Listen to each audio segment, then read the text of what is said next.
Sai Krishna missing అనేది lockup death అయ్యి బూడిద కూడా లేకుండా చేశారు పోలీసులు అన్న చర్చ ఎప్పుడైతే స్టార్ట్ అయిందో, వాళ్ళ కుటుంబ సభ్యులు ఎప్పుడైతే మీడియా ముందుకొచ్చి వాళ్ళ తల్లిగారు కన్నీరు మున్నీరుగా ఏడుస్తూ వాళ్ళ మేనమామ గారు మీడియా ముందుకొచ్చి అదిగో మేము జనసేన పార్టీనే, మా సాయి కృష్ణకైతే ఏ పార్టీతో సంబంధం లేదు కానీ బట్ పవన్ కళ్యాణ్కి వీరాభిమాని, మేమైతే జనసేన పార్టీని, అదిగో మా జనసేన పార్టీ ఐడి కార్డులు కూడా సో ప్రశ్నించమని చెప్పి మా పవన్ కళ్యాణ్ గారు అడుగుతారు.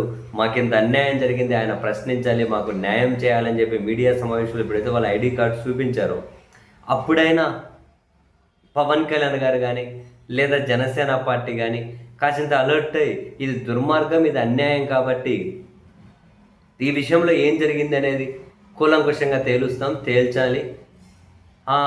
బాధితులకు మా సానుభూతి ఎప్పుడూ ఉంటుంది, ప్రభుత్వం తరపున మేము ఖచ్చితంగా కనుక న్యాయం చేస్తాం, ఏం జరిగిందో తేలుస్తామని ఒక మాట అని ఉండింటే ఆయనకు పాజిటివ్ ఉండేది పవన్ కళ్యాణ్ గారికి.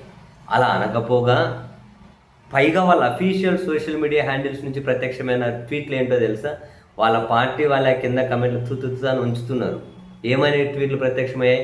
సాయి కృష్ణకి ఏ పార్టీతో మా పార్టీతో సంబంధం లేదు, వాళ్ళ కుటుంబ సభ్యులు కూడా మా పార్టీలో ఫస్ట్ నుంచి లేరు, మధ్యలో ఎంతోమంది వస్తూ ఉంటారు పోతూ ఉంటారు, కాబట్టి వాళ్ళకి జనసేన పార్టీతో ఏం సంబంధము అన్నట్టు వాళ్ళ అఫీషియల్ ట్విట్టర్ హ్యాండిల్లోనండి, అఫీషియల్ సోషల్ మీడియా ట్విట్టర్ హ్యాండిల్లో ప్రత్యక్షమైన పోస్టు ట్వీట్ అది. ఫస్ట్ నుంచి వాళ్ళు లేరంట, మధ్యలో వస్తూ ఉంటారు పోతూ ఉంటారు, వాళ్ళ పార్టీ వాళ్ళు ఇస్తున్నారు ఫస్ట్ నుంచి ఉన్న వాళ్ళని జనసేన. మరి మన 21 మంది ఎమ్మెల్యేల్లో 2 ఎంపీలలో ఫస్ట్ నుంచి ఎంతమంది ఉన్నారు, ఎంతమంది ఉన్న వాళ్ళకి ఇచ్చారు అని చెప్పి వరుస పెట్టి ఇదేమి ట్వీట్లు? అరే ఆ పార్టీ వాళ్ళకి అన్యాయం జరిగింది అనుకున్నప్పుడు ఇట్లానే మాట్లాడతారా అని చెప్పి. అంతకుముందు చంద్రబాబు గారు సమీక్ష చేసినప్పుడు చంద్రబాబు గారట, ఉప ముఖ్యమంత్రి గారట, DGP, intelligence chief, Vijayawada police commissioner అట, హోంమంత్రి గారు లేరు ఎందుకో మరి. చేసి ఆ సమీక్షలో పవన్ కళ్యాణ్ గారికి చెప్పండి, మొత్తం అప్డేట్స్ ఇవ్వండి, ఆయన చూస్తాడు, మీరు ఆయనకి చెప్పండి అని చంద్రబాబు గారు చెప్పారట. మొత్తం అంతా పవన్ కళ్యాణ్ గారిని కేంద్రీకరింపబడి చేశారట. నిన్ననే చెప్పిన నేను, ఏం అమాయకుడు స్వామి, మధ్యలో నిన్ను ఇరిగిచ్చేస్తారు, కార్నర్ చేసేస్తారు అని. సీన్ కట్ చేస్తే రాత్రి చూడండి తెలుగుదేశం పార్టీ మీడియా ఆ కుటుంబం మీద సానుభూతి చూపింది.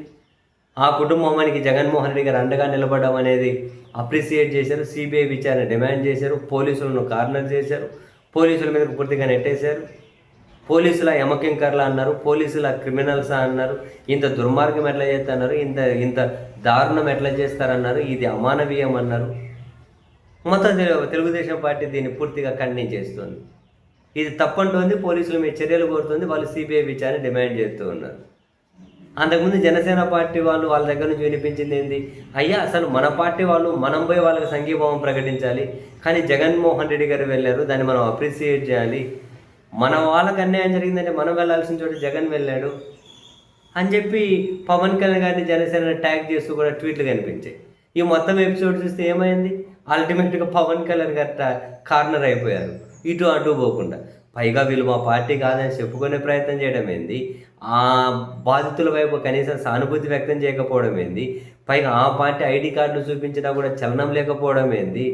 పైగా ఆ పార్టీ విజయవాడ తూర్పు నియోజకవర్గ ఇన్ఛార్జ్ వెళ్ళి బేరం పెట్టాడు అని వాళ్ళ కుటుంబ సభ్యులు మీడియాతో చెప్పిన తర్వాత కూడా అసలు అదే అంటారే బిగినర్స్ మిస్టేక్ అంటారా? ఏందో పాపం ఆయన ఏందో గాఢత అంటాడు, లోతు అంటాడు, ఏదైనా మాట్లాడేటప్పుడు ఫస్ట్ రాజకీయాలు పార్టీ చేస్తున్నప్పుడు ఇటువంటి మినిమం సెన్సిటివ్ విషయాల గాఢత లోతు తెలుసుకోయా స్వామి నువ్వు. ఇక్కడ తెలుగుదేశం పార్టీ సేఫ్ ఉండే ప్రయత్నం చేసేసింది కూటమిలో. జనసేన పార్టీ వాళ్ళ పార్టీ కార్యకర్త కుటుంబం ఇబ్బంది పడుతూ ఉంటే పైగా వాళ్ళు మా వాళ్ళు కాదు, మధ్యలో వస్తారు పోతారని చెప్పి మాట్లాడుతూ, పైగా వాళ్ళు ఏమీ స్పందించకుండా, బాధితులకు సానుభూతి వ్యక్తం చేయకుండా పూర్తిగా కార్నర్ అయింది ఎవరు? వాళ్ళే.